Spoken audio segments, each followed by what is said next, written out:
Estamos aqui de novo com o nosso projeto Bom Senso Brasil, construindo hoje o Brasil de amanhã. Nós estamos hoje aqui, eu e Valéria, com o nosso convidado, professor doutor Paulo Celso, coordenador do curso de mestrado e doutorado da Universidade de Sorocaba. Prazer, professor Paulo Celso. Eu até coloco que eu sou um ex-uníssono, não sou ex-facas. Eu sou da Facas, do tempo que eram as duas faculdades, a Facas e Facas e FAF. Nós vamos debater hoje o quê? Universidade e desenvolvimento nacional. Como a universidade pode contribuir para o desenvolvimento nacional, tá? Eu vou deixar a Valéria fazer a primeira explanação para o nosso convidado aqui, para ele começar suas ideias, aí fazer seu posicionamento. Perfeito. Então, nosso podcast, para quem está nos acompanhando agora, a gente sempre tenta trazer uma reflexão para como que a gente pode mudar o cenário atual se a gente começar agora, pensar num projeto de longo prazo, como que a gente poderia mudar o cenário atual do Brasil, principalmente, né? E que soluções que a gente pode dar para os desafios que a gente enfrenta hoje em dia. Então, professor, eu gostaria de te perguntar qual que você acha que é o papel da universidade perante a sociedade, como que a universidade ela pode trazer as pesquisas e incluí-las assim na sociedade de forma a servir a sociedade, não apenas como uma pesquisa de base, que a gente sabe que isso é muito importante, justamente para basear as nossas pesquisas, mas principalmente na parte prática. Como que a universidade pode trazer soluções práticas para os problemas que a gente tem hoje? Bom, eu agradeço a oportunidade dessa reflexão, né, do papel da universidade no desenvolvimento do país. Eu sou da FAF também, na área de humanas. Mas na questão, o papel da universidade, ele deveria ser de antecipar. Então, a universidade, ela com as pesquisas o que caracteriza já, né, de início a universidade é o fato de ter pesquisa, ensino e a extensão. Cada vez mais a extensão ela está dentro da graduação. Uhum. Então, já tem um papel, a extensão é um serviço, um trabalho, né, voltado para a própria comunidade. Então, a universidade ela já tem um trabalho hoje que está dentro da grade curricular a extensão. Então é obrigado a ter, porque o Ministério da Educação vai cobrar isso das universidades. E a pesquisa. Então esses são pilares, e não tem qual é o principal. A pesquisa, se a gente pegar lá a China, quando o Brasil, só para pensar a proporção. Esteja à vontade. Quando no Brasil formava 50 doutores em engenharia no ano, a China está formando 500. Então, por aí você vê que é um investimento não só privado, mas é investimento público, principalmente, né, no trabalho de buscar essa inovação. Então, o antecipar é entender o que está acontecendo no momento e o que eu proponho ali para frente. Porque não adianta também a gente só chegar, não, problemas são esses, aí o que você vai fazer? Nada, também não adianta. Então, a universidade, ela tem um papel não só de formadora de pessoas, mas esse papel atuante na universidade. E ela não pode ser vista, como vem a tradição brasileira desde o Império, como uma questão de elite. Uhum. De todos. Todas as classes sociais precisam ter acesso à universidade, até para garantir uma visão mais global para os professores. Certo. Você falou sobre os projetos de extensão. Por exemplo, uma CIEP é um projeto de extensão. Essa CIEP, essa extensão, ela vai ser voltada para uma parte da sociedade, mas, então, como que você acha que seria a melhor abordagem possível para que você realmente atingisse o seu público-alvo nessa CIEP? Porque, querendo ou não, o projeto de extensão, ele pelo menos muitos que eu vejo, eles vão ser divulgados em mídias sociais. Só que assim, por exemplo, eu que sou voltada ao meio ambiente, eu vou ter acesso, eu vou ver que está sendo realizada uma extensão universitária na parte do meio ambiente, legal, não estou participando ali como acadêmica, mas eu posso ir como sociedade, posso convidar uma pessoa. Mas eu já sou daquele meio. Como que eu atinjo uma pessoa que não é daquele meio, para que essa pessoa, realmente, a universidade estenda os seus horizontes? Qual que seria a melhor abordagem nesse sentido? O caminho tem que ser da sociedade para a universidade para voltar para a sociedade. Então, quem vai falar o que precisa é a universidade, é a sociedade. Eu me lembro foi com magistério, numa classe de magistério, que resolveu fazer uma coleta de alimentos para levar no assentamento sem terra. Falei, legal, vamos lá. Eu dava aula de geografia, falei, vamos. E no dia choveu, caiu o mundo aqui em Sorocaba. E vamos para Iperó. Chega no assentamento, eles não sabiam que. Oh, legal, trouxe mantimento. Mantimento, tá bom. A gente precisa de mantimento para doar para os outros. E a Kombi não entrava. Então, foi interessante no retorno. Porque lá tinha gente dando aula. Era uma menina de 15 anos que está dando aula para criançadinha pequena e tal. E ela era, no magistério, era só mulheres, não tinha nenhum homem ainda nessa classe, né? E elas perceberam o que a gente fez. A gente não perguntou nada, o que eles precisavam, foi levar mantimento para quem produz. Então, essa é uma questão. O curso de teatro da Uniso, lá no início, 2003, 2004, ele entrou em contato com o pessoal que mora do outro lado da Raposo Tavares, que era um bairro pobre, que tinha um espaço que estava sendo ocupado para o pessoal dormir e tal, e eles vieram perguntar o que vocês poderiam oferecer. E o curso de teatro ofereceu dinâmicas, não ensinar teatro, não, vamos fazer uma dinâmica com as pessoas que tiverem oportunidade de ocupar aquele espaço. E foi bastante interessante, porque o pessoal deu retorno. Saiu alguma coisa dessas dinâmicas, principalmente uma consciência de que a gente pode utilizar esse espaço que está abandonado. Sim. Né? Então, esse é o ponto. Ir para a sociedade, saber o que a sociedade quer, na universidade se organizar para atender isso. Exato, você saber bem sobre o seu público-alvo, estudar sobre o seu público-alvo primeiro, para depois propor uma proposta de ação. O senhor colocou uma coisa interessante, olha só. Curso de teatro da Uniso viu ali um gargalo, né, na sociedade, e vamos preencher esse gargalo. Nós vamos fazer alguma coisa ali que seja de interesse da sociedade. Tá? Fazendo um comparativo, aí vou fazer um comparativo com a Universidade Americana. Vamos colocar, porque assim, tecnologia, quando a gente fala tecnologia, tem a tecnologia na área médica, você tem a tecnologia na área industrial, mas você tem a tecnologia na área de humanas também. No caso, aí nós estamos trabalhando na área de humanas, que também é extremamente importante. Todas as áreas são importantes, não tem essa mais importante que aquela. Tá?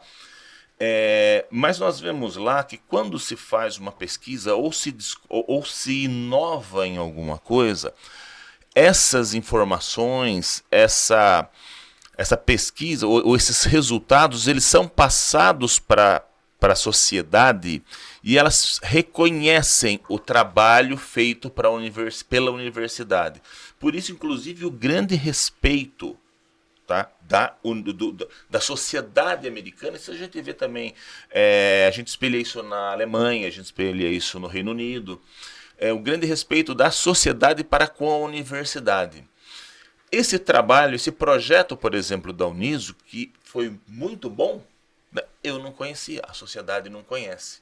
Não é um problema um pouco da universidade também mostrar aquilo que está fazendo, para mostrar, olha o que estamos fazendo, até para criar, para espelhar outros projetos? A universidade hoje brasileira ela não está muito fechada em si.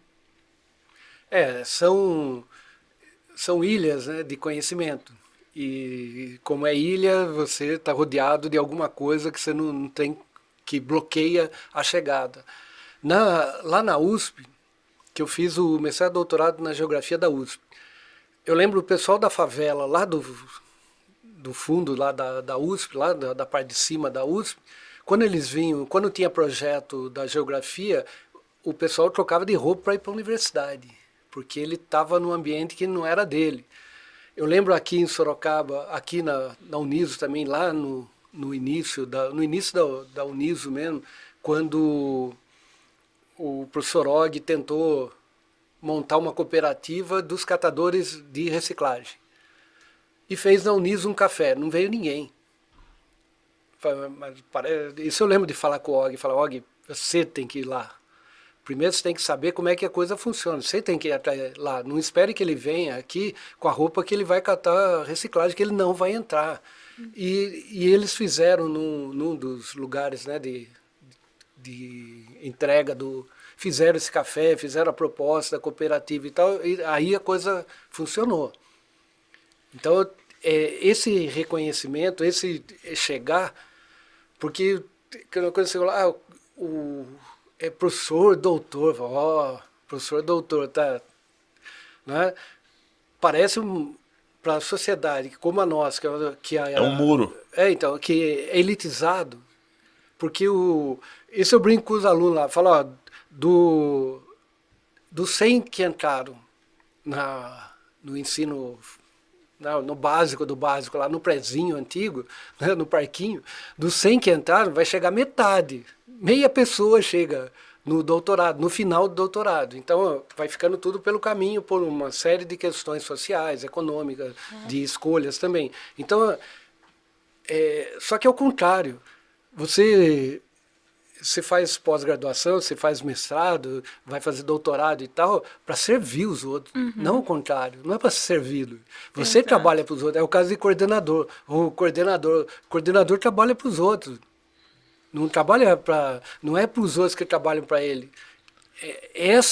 Esse caminho inverso que tem que ser entendido pela sociedade também. Eu vou falar um pouco de comunicação, daí eu vou passar de novo a palavra para a Valéria.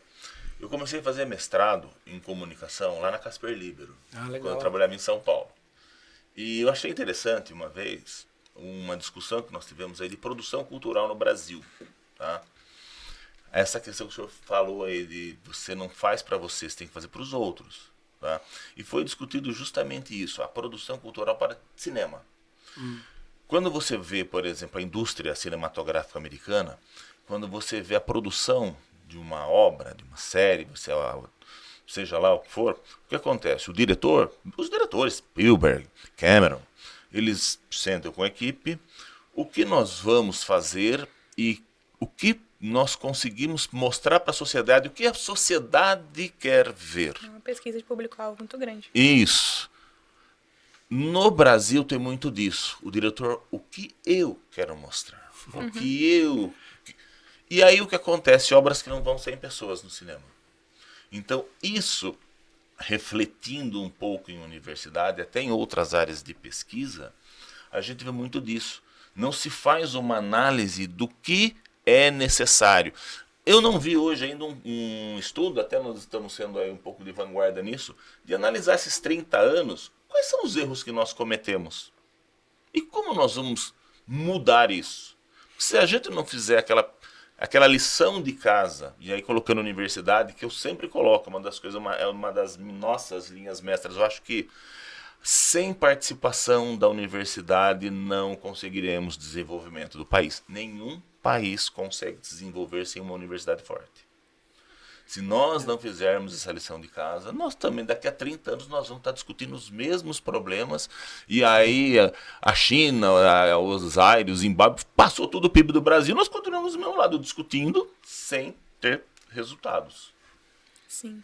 Vou voltar lá um pouquinho na sua fala, quando você falou sobre as ilhas de conhecimento, que eu vejo que realmente esse é uma lacuna que a universidade ela precisa, às vezes, ter uma atenção maior, principalmente nos mestrados, doutorados, que eles têm um viés mais acadêmico, que é muito pensado em publicação, mesmo porque, na verdade, um pesquisador, ele é medido, né, o quão ele é bom pelo número de publicações que ele faz, pelo quantas citações ele tem, qual tipo de revista ele publica, então é muito visto isso. Só que, assim, essas publicações, muitas vezes até em língua estrangeira, elas não vão passar para a sociedade comum, né? E eu lembro que quando eu estava, certa vez já depois de ter terminado meu mestrado, eu fui apresentar uma pesquisa, assim, e falaram assim para mim, tá, mas qual que é a contribuição da sua pesquisa para a ciência? Aí eu parei assim, eu fiquei, congelei e falei, nossa, que pergunta reflexiva, não fazendo aqui agora, né? Porque sempre durante a minha pesquisa eu tentei fazer uma ferramenta prática, né? Que a gestão pública pudesse usar para ver alguns indicadores e tal.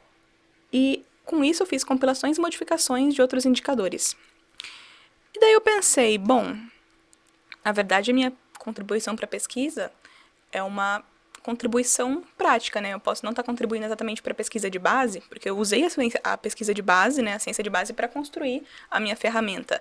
Mas agora, então, aqui, estou usando esse espaço da academia para justamente pegar essa ciência que foi feita e voltá-la para a sociedade, porque eu acho que não dá para fazer. Muitas pessoas, muitos pesquisadores hoje em dia têm essa visão de fazer ciência pelo conhecimento, por fazer ciência, mas acho que o principal motivo de a gente fazer ciência e investir na ciência é para que essa ciência volte para a sociedade e sirva a sociedade de alguma forma, né?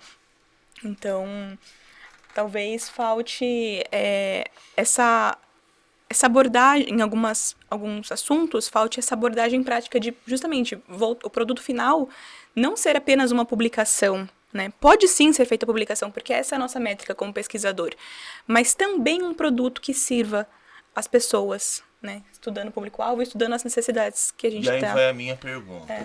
Como implementar isso? Essa questão da publicação, né? Você é avaliado pela quantidade de publicação e principalmente pela qualidade da publicação. A qualidade da publicação, aqui no Brasil inventaram, né? Criaram o Qualis. Né? E também inventaram o Qualis Livro. Quando você fala lá fora de Qualis, a pessoa fica olhando para você do que você está falando. Né? Como é que alguém fala que seu livro é L1, L2, L3? Já vi, teve um professor do Rio Grande do Sul que o livro dele foi considerado L3 e ganhou o prêmio Jabuti. E ele mesmo fala, como é que meu livro é L3 e tem um prêmio Jabuti? Então, são coisas, são ajustes. Tanto que a CAPES, o CTC da CAPES, né, como comitê, né, de coordenação de área, já verificou que como as áreas que a publicação é paga, são os programas mais altos, com nota mais alta, 6 e 7. A área que não é pago, porque a área de comunicação, por exemplo, se um artigo pago não tem valor nenhum. E outra coisa que não funciona é... Eu vi um artigo da área de tecnológica que tinha 17 pessoas assinando o artigo. O nosso, na área de comunicação, você não pode ter mais do que 3, porque não aceito. Nenhuma revista, mesmo que não tenha qualis nenhum, a revista não aceita. Então, são ajustes, e agora vai para o índice H. Essa coisa do qualis não deu certo, o qualis vai ficar como quantitativo, principalmente para você fazer um concurso público, ver quanto você publicou e tal.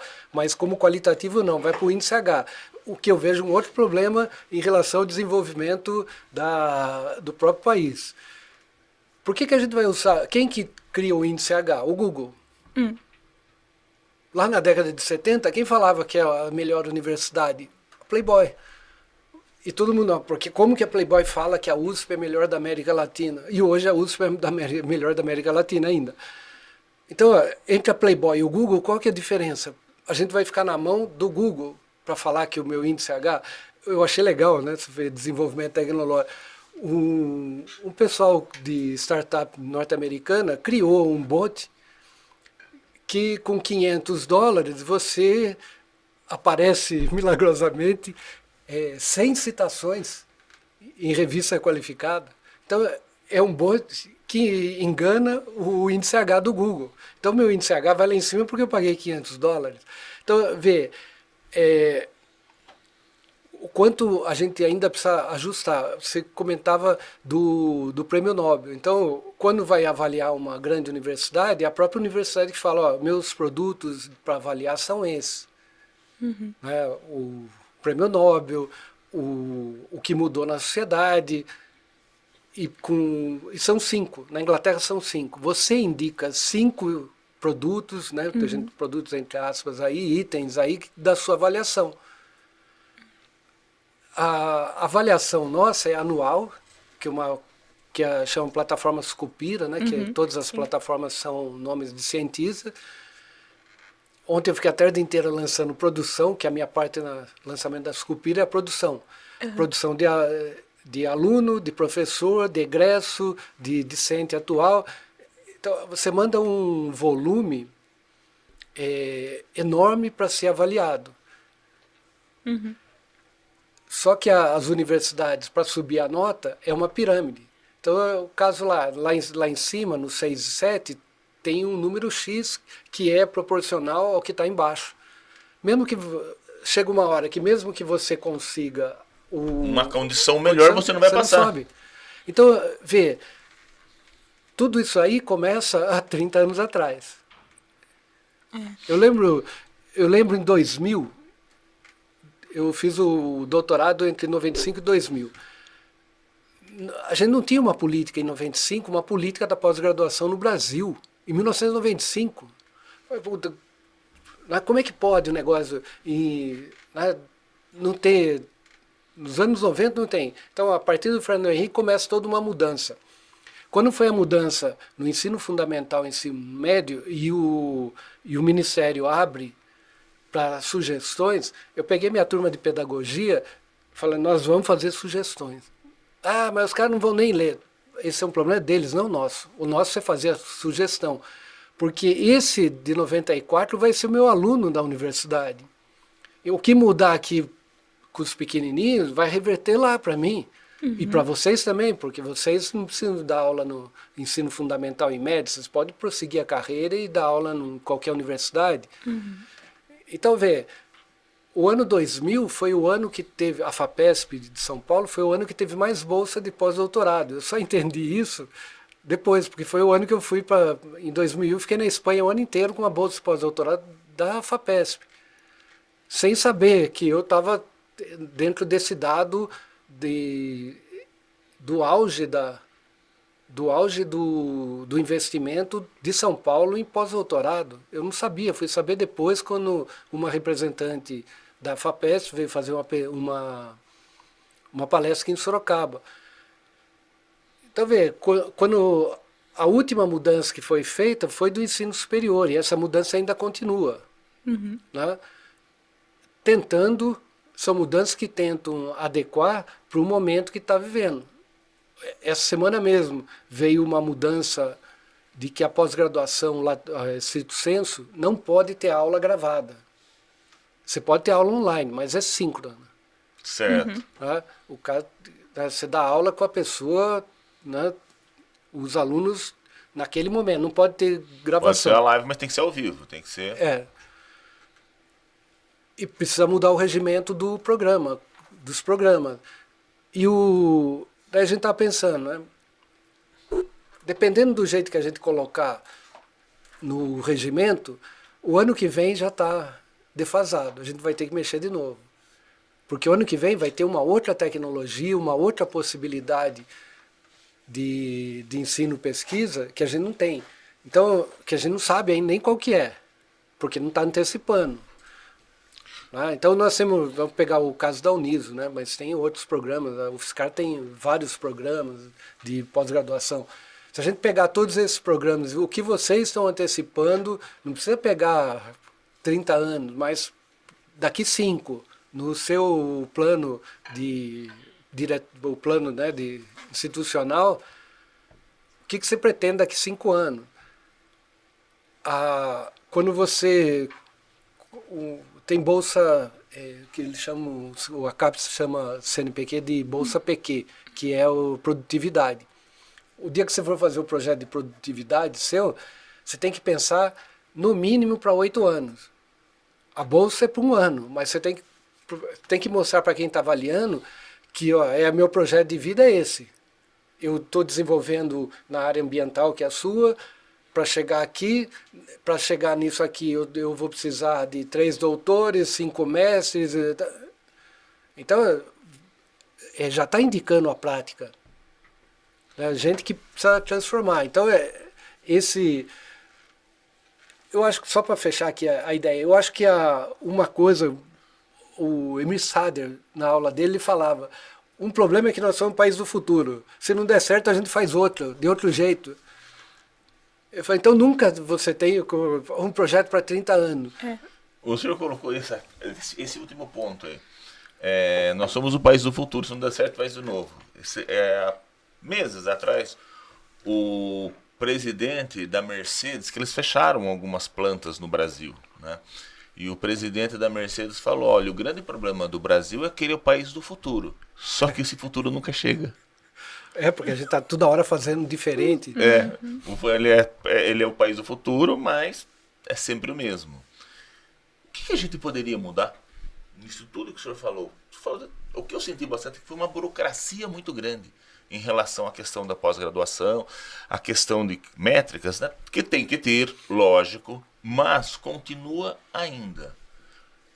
A produtividade, vamos colocar assim, a produção científica da universidade brasileira, ela é em todas as áreas. E em todas as áreas eu vou fazer um adendo aí, ou melhor, um parênteses, em relação à área de humanas, tá? Que é a sua especialidade. O senhor falou do teatro, né? Parte de comunicação. Eu acho que um dos grandes problemas do Brasil, principalmente em ensino básico, ensino médio, tá? É não dar nenhuma valorização para a parte de produção cultural. Quando você vai para países desenvolvidos, vamos colocar Estados Unidos, que é de mais fácil compreensão para as pessoas. Quando você vai em ensino médio, você vê lá teatro, você vê lá cultura, né, em geral. E no Brasil isso não tem. E quando a gente fala assim, mas por que teatro, por que cinema? Eles fazem produções pequenas, mas tem professores disso. Né? São aulas, lá quase tudo é optativo, né? Tem as básicas, né? Muito optativo, mas eles vão. Né? Por quê? Teatro, cinema, ao que as pessoas não sabem, né? Ao que não parece, mas é uma indústria gigantesca. A indústria da indústria cinematográfica americana, o PIB dela é maior que o do Brasil. Tá? Então as pessoas... E aqui nós consumimos aquilo que é produzido fora. Sim. Sendo que nós teríamos uma condição gigantesca de estar produzindo muito aqui, porque nós temos excelentes atores, nós temos pessoas que conhecem nas universidades, nós vamos colocar aqui Sorocaba, né, a Uniso, mas não está se passando, não está se transmitindo. Vamos colocar na sua opinião aí e na sua área.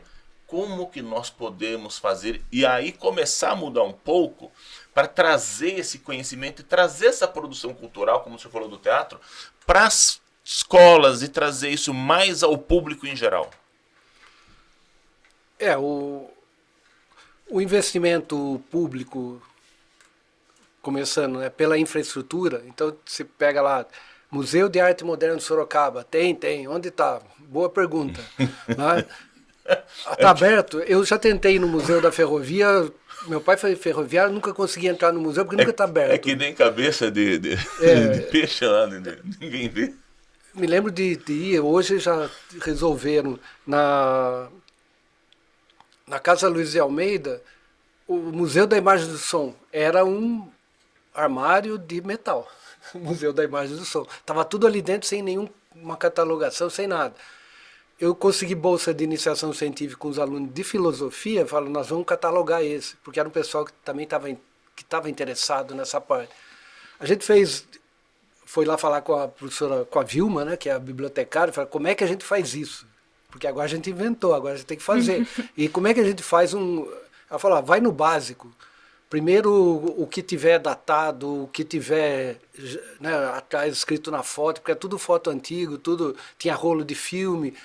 O Rogic deixou caixas de negativos, tudo já em ordem. Ela falou, o que tiver em ordem, você já anota e tal. A gente fez uma coisa preliminar ali, mas que ajudou a saber o que tem, o que existe aqui em Sorocaba. Né? Então tem essa parte, tem a parte da formação que é da parte do que vem da própria universidade. Você vai formar pessoas porque lá na Unis é arte e educação, né? Teatro, artes plásticas, música. E é um pessoal que já atua na área, geralmente. Ninguém chega zerado para fazer um curso de música. Eu dei aula no curso de música, dei aula de sociologia no curso de música e foi fora de série.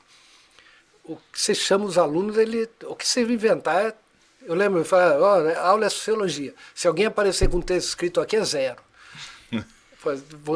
Você da artes plásticas vai fazer artes plásticas, você da música vai fazer música, dentro do nosso tema. Então, isso eles levam para outros lugares, para as escolas e tal. E o setor privado apoiar tudo isso. Como meu trabalho é a Espanha, né, principalmente Barcelona, de 2007 a 2017 foi a crise internacional, a Espanha pegou mesmo, de Sim. gente ficar sem nada, entregar casa, pessoas até suicidando, porque não tinha como pagar a hipoteca da casa mais e tal. Eu tenho uns amigos músicos em Barcelona, foi o momento que eles mais atuaram foi durante a crise. Porque precisa oferecer alguma coisa diferente para a população. Então, tanto o setor privado como o setor público contratava os músicos, eles tinham... Teve um que, o Luiz, ele tinha uma escola de música e montou a Universidade do Rock. É a única universidade do rock que tem na Espanha. Com formação universitária para os músicos. Tem vestibular, tem toda a parte burocrática, só que é uma escola diferente das demais. E surge na crise. Então, resolveu o problema da crise mundial? Não resolveu, mas resolveu a questão cultural no sentido de trazer alguma coisa que complemente as pessoas espiritualmente, eu digo. Não, sabe, ocupe uma parcela da população que parecia que não ia fazer mais nada. Sim. Ninguém vai contratar. E foi ao contrário. Sabe, é interessante criando isso que você coisa. falou do professor, que ele falou para cada aluno, de acordo com o seu curso, trazer uma abordagem diferente, né? Música, artes plásticas, etc.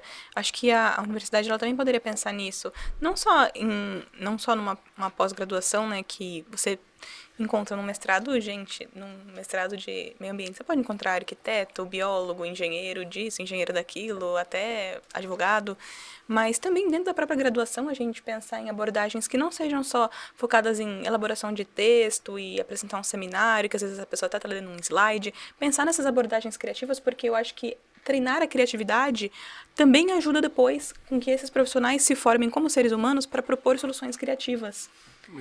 Né? E depois e também propor dentro da universidade, não só em cursos de pós-graduação, mas propor atividades que os alunos não fiquem apenas naquela sala de aula, mas integrem com o meio, né? Não o meio ambiente, como florestas, etc., mas com o meio, com a sociedade. Como que eles podem levar aquela atividade deles que eles estão desenvolvendo em sala, como que eles podem fazer um estudo ou trazer um produto já desde da época da graduação para a sociedade, né? De forma criativa, de forma integrada.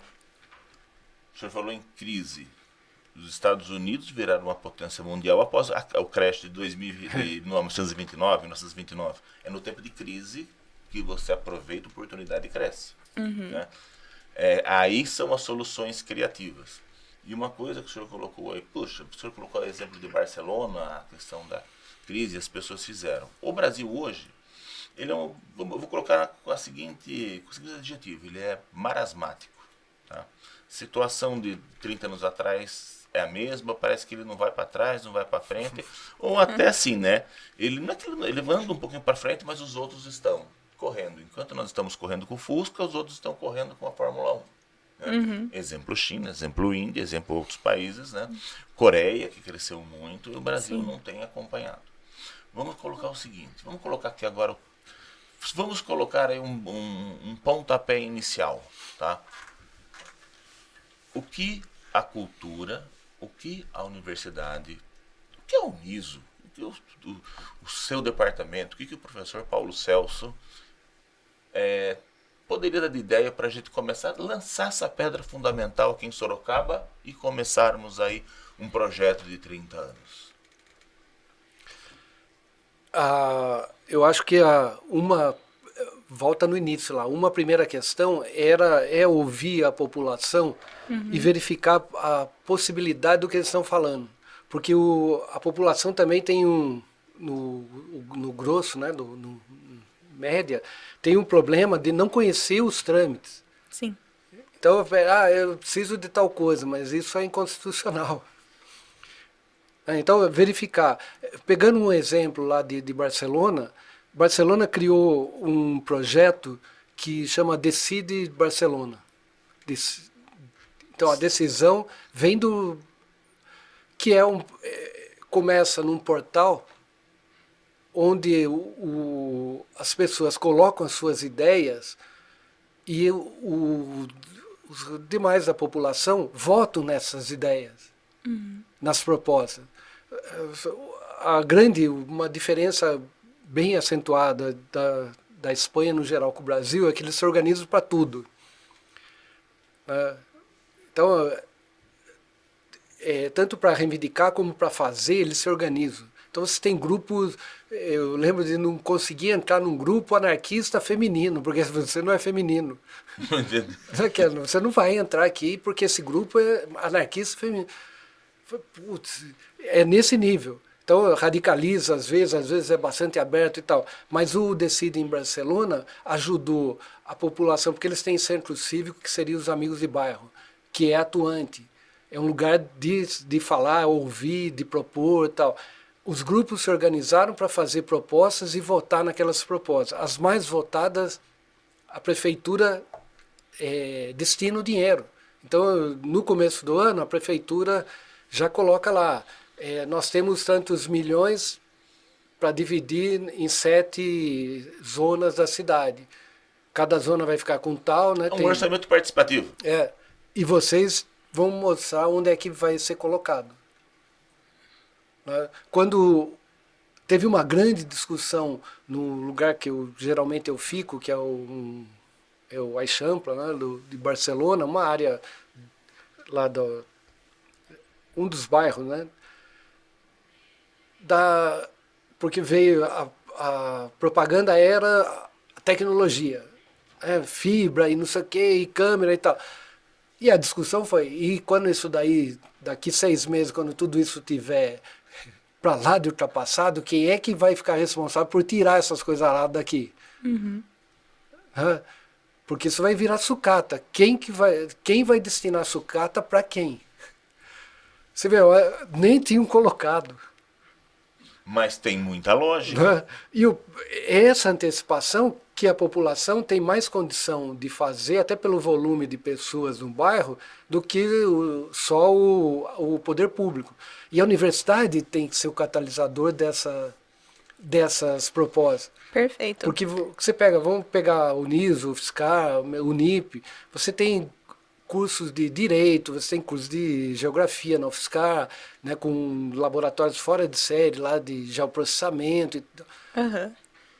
Você tem toda a condição, no caso, você pegar o Uniso, o pessoal de teatro mesmo, de arte e educação, você tem gente atuando em várias áreas que pode auxiliar no que é possível ser feito. Eu acho que essa questão de ser uma catalisadora pode ser no sentido de que, assim, muitas vezes as pessoas, elas sabem o que elas querem, mas talvez elas não saibam transmitir da forma mais adequada para as outras e para uma gestão pública que possa atender essas soluções. Então a universidade pode vir, ouvir essas pessoas e atuar elaborando um projeto e organizando esse projeto de forma que ele fique mais factível, de forma a propor um orçamento, para que também, nesse sentido, não que alivie o poder público, mas que já chegue mais direcionado e então, dessa forma, eles consigam dar mais atenção, né? Porque, às vezes, o poder público ele está soterrado com um monte de coisa, então, se já chega um projeto pronto, com um orçamento pronto, com tudo pesquisado sobre viabilidade, sobre um respaldo científico da necessidade daquela pessoa, já fica muito mais fácil de implementar. E qual que é a última parte que você falou mesmo?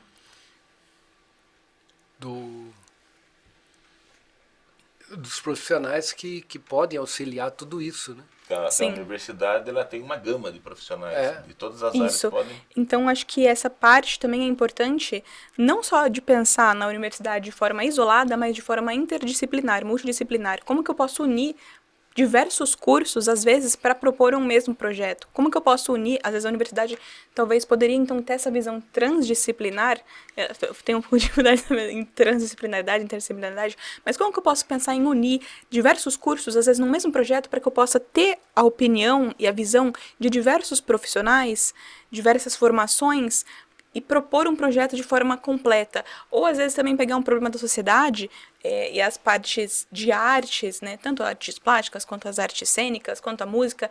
Como que eu posso também colocar algum tipo de problema da sociedade e transmitir isso para a arte, para que isso crie uma reflexão crítica para as pessoas também, para que essa sociedade ela consuma esse conteúdo e também saia de lá não apenas... Porque, claro, é muito importante o entretenimento pelo entretenimento, porque ninguém vive só de ficar fazendo reflexão crítica, mas também ter esse espaço para teatros, para exposições artísticas que tragam reflexões, né? Então, acho que essa transdisciplinaridade seria importante. Uma das coisas que precisa, na minha opinião, a gente precisa trabalhar um pouco a universidade, quando se fala em cursos, uma universidade, ela é composta de inúmeros cursos, existe ainda muita não separação, mas eu fiz administração, você faz direito, eu estou aqui, você está aí,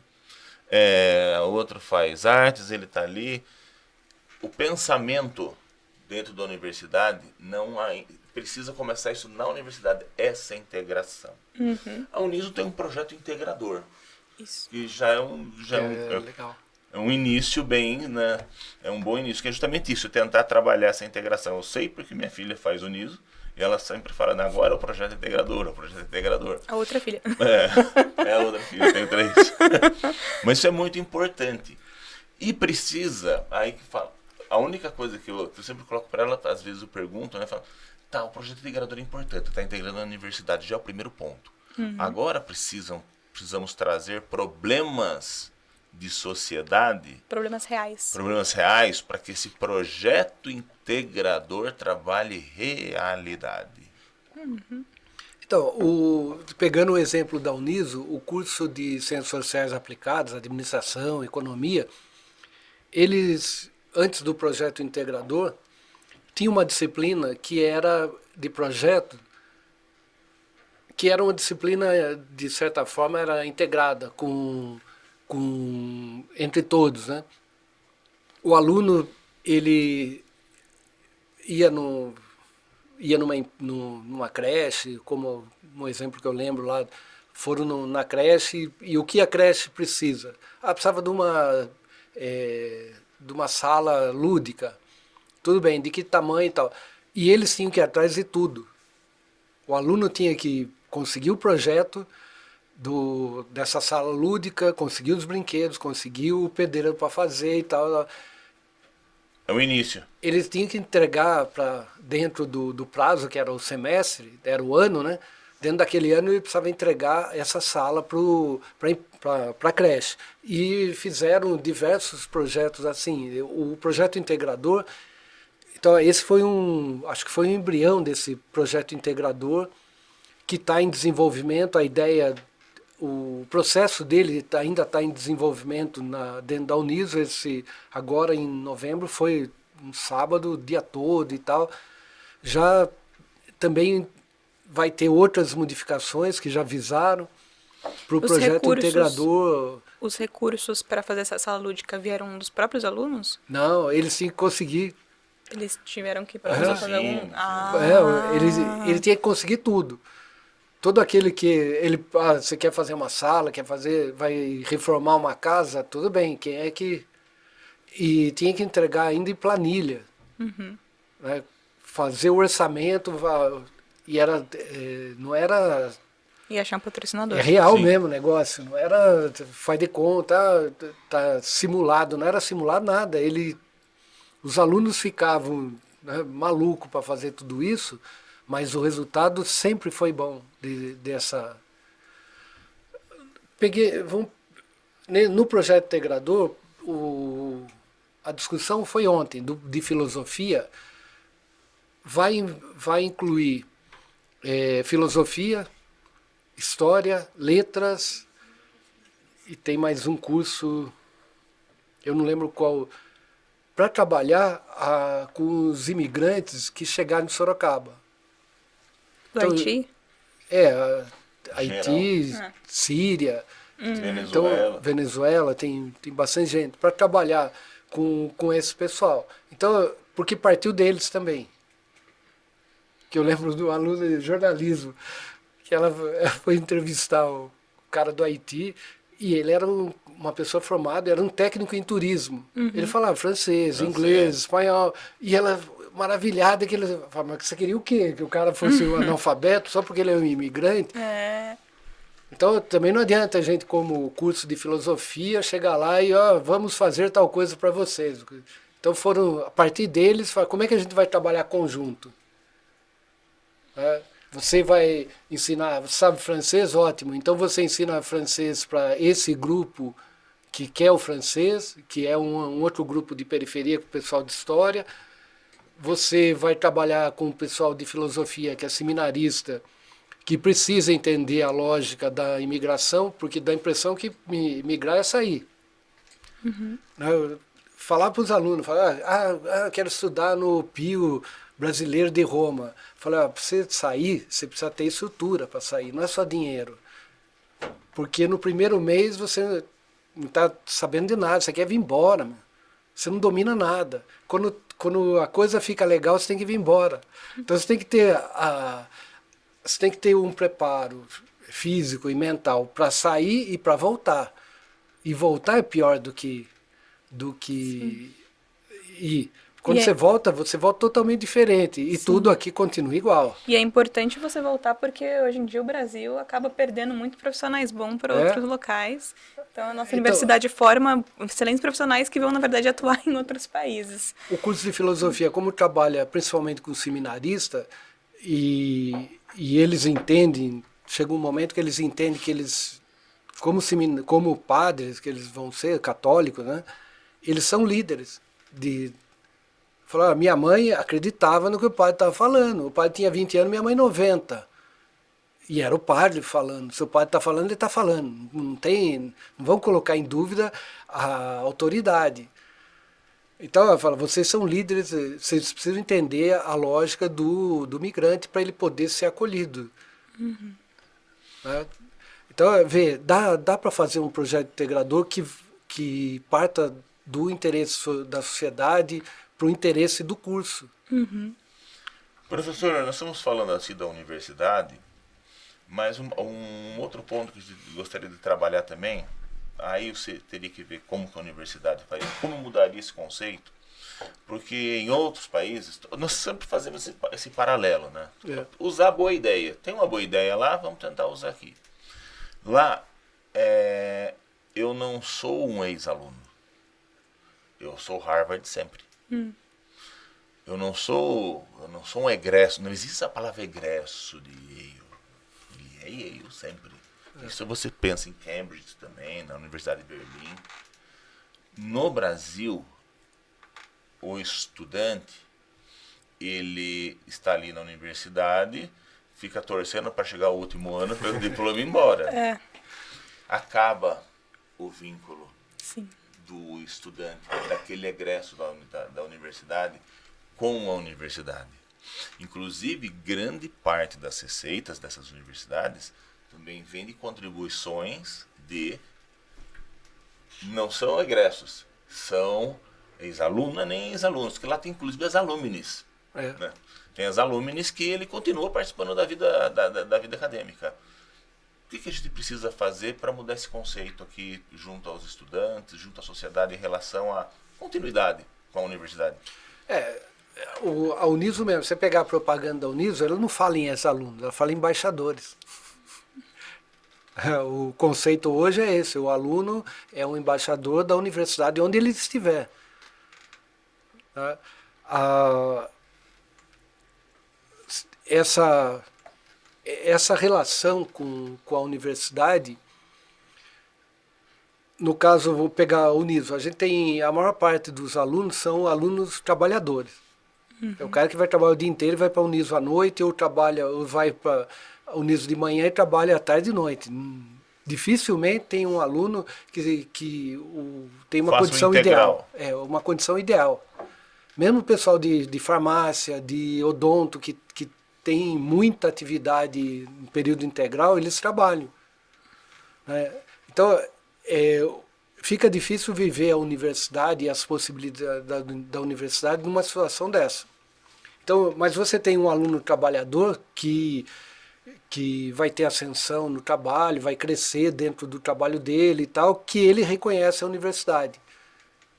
Né? Mas geralmente o aluno ele tem essa ideia, eu preciso sair para acabar de uma vez isso aqui, me livrar dessa para ir fazer outra coisa. Né? Então o trabalho interno da universidade é tentar que o aluno que ele continue em pós-graduação, em atividade.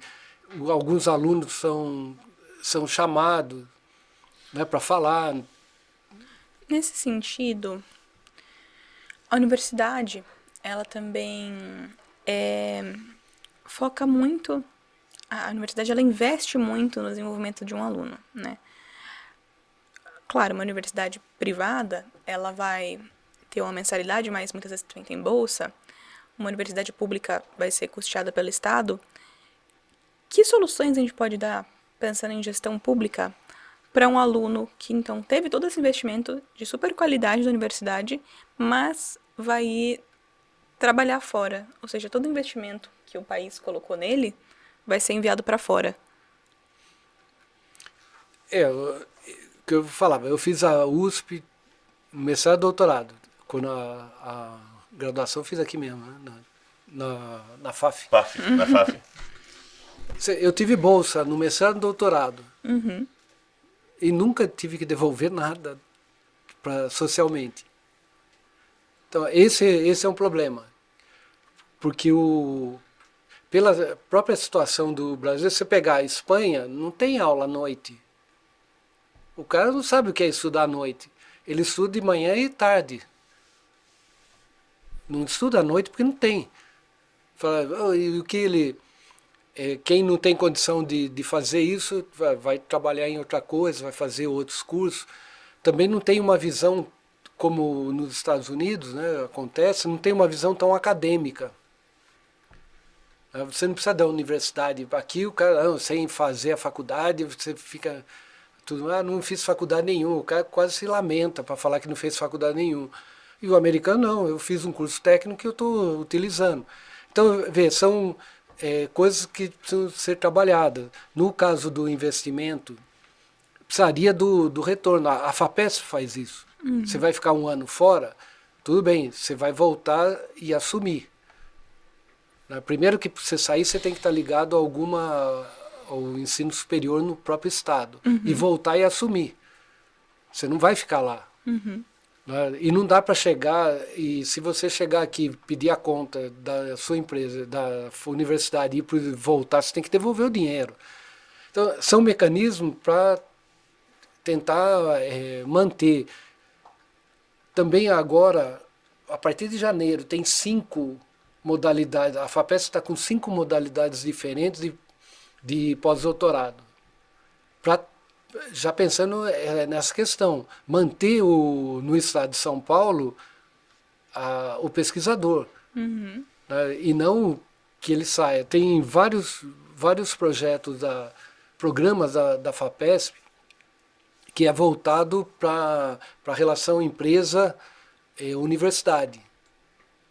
Né, para a universidade criar um laboratório dentro de uma empresa, para desenvolver tecnologia dentro de uma empresa do estado de São Paulo.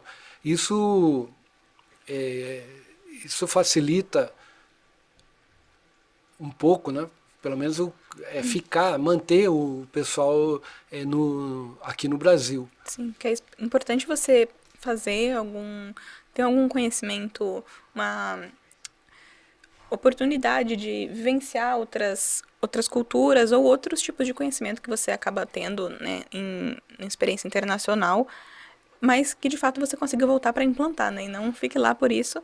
E acho que também por isso que é importante na graduação, mestrado, doutorado, que posso não ter esse mecanismo de precisar voltar e devolver o dinheiro, mas porque a partir do momento que ele é egresso, daí ele pode fazer o que ele quiser. Mas então, durante esse período que ele ainda está vinculado, ele ter essa necessidade de desenvolver um produto que seja prático e que seja utilizável, né?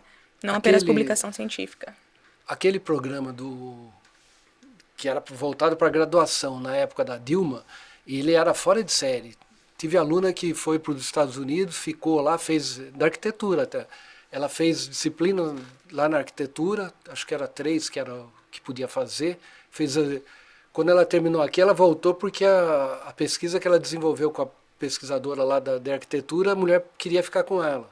Falou, quando você terminar, você volta. E ela voltou, graças a esse projeto. Mas ele tinha um pequeno problema, não tinha objetivo nenhum. Eu vou mandar os alunos à graduação. Tá, teve aluno que foi para Portugal e lá dispensaram ele porque ele não assistia aula. Falei, o que você foi fazer em Portugal? Teve aluno que foi para o Canadá, não falava inglês, nem francês. Falei, então por que você veio para o Canadá? Não, porque tinha facilidade para vir. Mas você não tem proposta nenhuma. Então, aquele projeto não tinha objetivo. Nós não precisamos disso. No ensino superior, a gente não precisa disso. Qualquer projeto de governo, qualquer projeto de financiamento para sair, precisa ter um mínimo de um objetivo. Uhum. Você está indo para quê? Vou para ter informações de determinado projeto, de determinado produto para implantar aqui, para tentar desenvolver aqui, ótimo. Agora, você ir para fazer turismo, vai ter a dó, né? Não é papel do governo pagar o turismo. Finalizando, professor, estamos começando aí esse projeto aí, essa ideia de 30 anos para transformar o Brasil num país desenvolvido. Nessa questão aí, universidade, qual seria a pedra fundamental a ser lançada? O que sociedade precisa fazer? Fazer aquela primeira. Estamos trabalhando aí em um terreno árido, ou melhor, cheio de mato. Vamos pensar numa construção, tá lá o mato, limpamos o mato, mas vai ter que ter uma pedra fundamental. Toda construção tem o primeiro tijolo. Qual seria esse primeiro tijolo? Bom, o primeiro que eu vejo é sair do pedestal. Porque a universidade a universidade reflete a sociedade. Caramba, que reflete. É a sociedade. Como qualquer escola é a sociedade. O cara matou outro dentro da escola. Tá bom, mas mata fora também. Usa droga dentro, usa droga fora. Então não tem essa de espelho a sociedade. Não tem espelho nenhum. É a sociedade. Esse pedestal precisa sair desse pedestal. Fala, não, nós somos... Aqui é a sociedade. As pessoas que são de N classes sociais, com N valores e tal. E aqui a gente vai propor mais um valor para ser assumido, né? Porque o valor é interno, não é externo. Uhum. Né? Então é isso que se a gente conseguir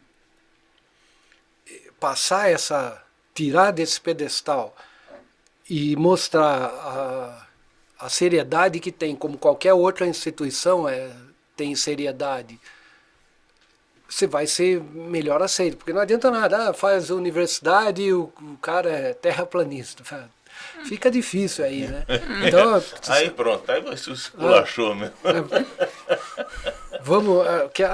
Vamos discutir isso daí ou vai ser verdade absoluta? Se é verdade absoluta, você está em lugar errado. Né? Porque as verdades é um papel das religiões e tal, todas elas com suas verdades, e na universidade não tem verdade. A gente trabalha com dados, a gente trabalha com... É o caso, né, da tecnologia. Discussão dessa segunda e terça-feira aqui, dessa semana. A inteligência artificial. Inteligência artificial não trabalha com verdade. Então ela trabalha com verossímil. Né? O principal livro de economia que aparece na inteligência artificial, quando se pergunta, ele não existe, ele nunca foi escrito. É uma coisa muito louca isso daí. Mas ele poderia ter sido escrito. Né? Então, eu falo, se a gente trabalha com esse dinamismo, se sair do pedestal, né, que essa coisa né, endeusada da universidade, e fala, não, somos trabalhadores, a gente não dou aula por esporte, nem por, eu dou caramba, eu me preparei e almoço com esse dinheiro. Certo. Né? Fala, eu sou um trabalhador como qualquer outro, tem o sindicato, a Simpro, tem, né, organização e tal. O tanto que eu falo quando o aluno vinha, até de aluno de ensino fundamental, vinha com, não, eu pago, sabe, você não é departamento pessoal, você paga para o financeiro, eu recebo do departamento pessoal. Sim. Então, nossa relação é outra. Não é uma relação financeira nem econômica. Nós estamos aqui, eu proponho uma coisa, você me devolve outra, e é assim que eu presto serviço. Então, eu acho que se você desce do pedestal, essas coisas ficam claras. O medo é que fique claro demais. Então, você é um simples mortal. Mas, apesar de doutor, você é um simples mortal. Eu falo, eu sou. Exato. E aí,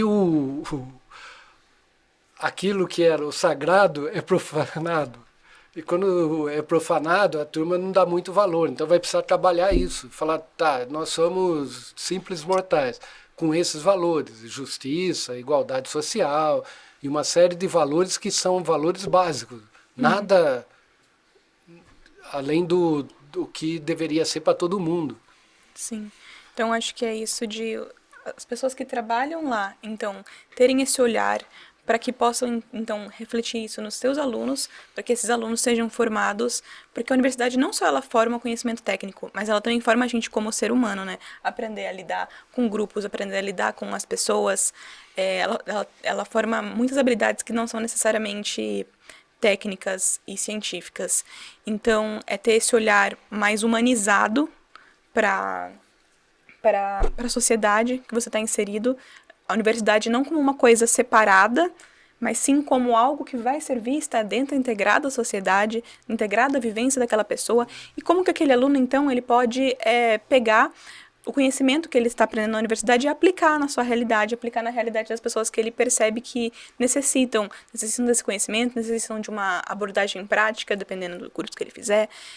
Também na universidade, então, a função, como a gente comentou na parte anterior, é desenvolver essa multidisciplinaridade para que integre diversos cursos, diversas disciplinas juntas, porque o conhecimento ele é separado por caixinhas apenas para facilitar o método de ensino, mas o conhecimento no mundo real ele não funciona assim. Então, então ele é separado por uma forma assim para facilitar o ensino, mas é importante também que os alunos tenham essa experiência de ter matérias juntas, de ter contato com outros cursos, outras formas de pensar e, de fato, que já dentro dessa universidade eles consigam desenvolver um produto que seja utilizável, que eles tenham que entrar em contato com as pessoas e que possível também a universidade ter esse papel de estimular a criatividade, né, de trazer diferentes produtos que não são um texto escrito, que não são um seminário apresentado no slide, mas que apresentem diversas formas de produto, porque daí sim esses produtos criativos que vão